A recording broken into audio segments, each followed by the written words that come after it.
In this video, I'm going to show you a 2000 drama movie titled Requiem for a Dream. After her husband died, Sarah Goldfarb lives a lonely life after her only child, Harold, stops staying with her. She now watches TV and has developed a special interest in a television game show called Malin and Block.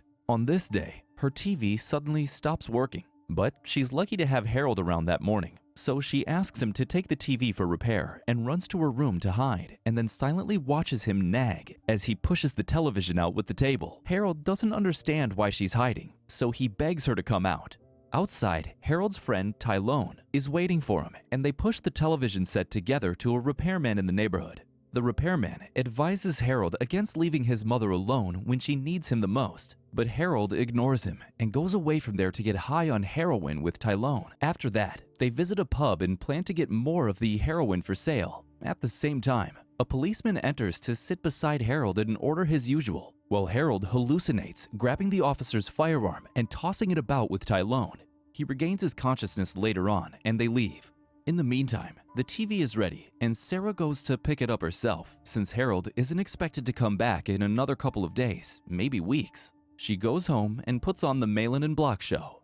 Just then, Sarah receives a call from the show organizers telling her she's won a ticket to become a contestant on the show. Sarah is amazed at how her wretched self will be showing up on television. Then she goes to pick up a red gown she wore at Harold's graduation and plans to wear it for the show. But since she can't seem to fit into the dress, she goes to her next-door neighbor to ask for help, and the lady gives her a diet book for losing weight.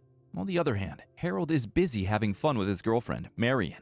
Marion is so obsessed with Harold that she can hardly do without him. Harold then plans to open up a store for her where she can sell her clothing designs. When Sarah opens the diet book, she's shocked to discover that she'll only have one hard-boiled egg for breakfast with a grapefruit and unsweetened coffee. The next day, she goes to have her hair dressed to fit the red gown. Then she comes back to her breakfast of a boiled egg, coffee, and grapefruit, and later watches the Malin and Block show. But all the while, Sarah can't concentrate on the show because she's really hungry and constantly looks at the food in her refrigerator. She's then forced to turn off the TV and go out to sit with her friends. After telling them about her plan to lose some extra pounds, one of Sarah's friends, Ray, suggests that she sees a doctor who'd prescribe her some pills. Just then, she receives a mail containing the details about the game show. She goes in to fill it out and later goes to post it.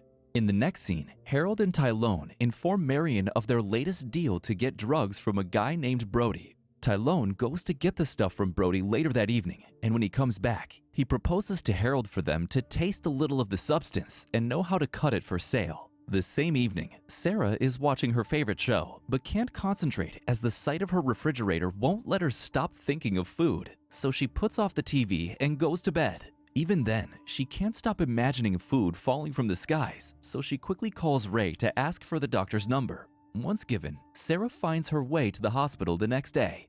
In the evening, Harold and Tylone hit the streets differently to sell their drug. Harold comes back to tell Marion about their success selling the stuff, and they rejoice. They do this a second time, third, and fourth, and their money piles up. They're getting rich as they think. Sarah is glad that she can now eat as much as she likes after the doctor gave her some pills to use 4 times a day. Meanwhile, Harold is thinking of getting her a new television set just to make her happy, so he visits her to tell her about it. Sarah is very excited to see him. Plus, she's very eager to tell him all that's happened since he left the last time. First, she tells him she has lost 25 pounds of weight. Then, Harold tells her he works as a distributor for a big importer.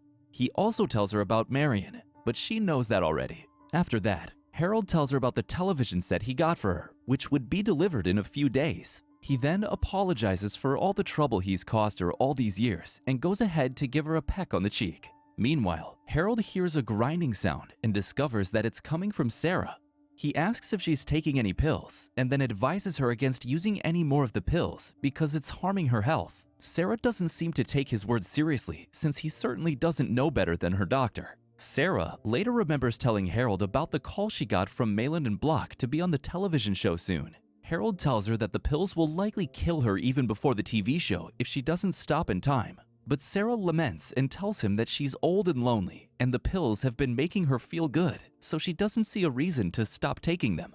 When Tylone goes the next day to get more stuff from Brody, the police show up at the gang spot and engage in a shootout with them. Tylone takes to flight as soon as Brody gets hit by a bullet, but he later gets arrested. When Harold hears about Tylone's arrest, he goes to bail him out immediately with nearly all of the money they have. Meanwhile, Sarah discovers that the pills seem to not work for her anymore and thinks maybe the ones the doctor gave her this time are not as strong as before. Therefore, she gives him a call, but the doctor tells Sarah it's her body that's adjusting to the pills. She's not satisfied and goes to increase her normal dosage one by one. All of a sudden, she begins to hallucinate dangerously. Her freezer jerks forward and she gets scared. Next, she increases it by 2 and her head starts spinning. Then she runs to the hospital the next day, but the doctor doesn't find anything wrong with her and asks her to make an appointment for a week. Marion is woken up by a nightmare in the middle of the night, and Harold, while going to fetch her water, notices a strange development on his arm, exactly where he injects himself. Later that day, when Tylone couldn't get a cellar, Marion blames Harold for spending their entire money on bail. Tylone later comes to tell Harold Sal the Geep is bringing some stuff into town in a couple of days, but the bad news is that he wants to sell it at double the price, and they just don't have the money. Since there's no one else to turn to, Harold convinces Marion to get money from her psychiatrist, whom she hasn't seen in months. But how's she going to get the money?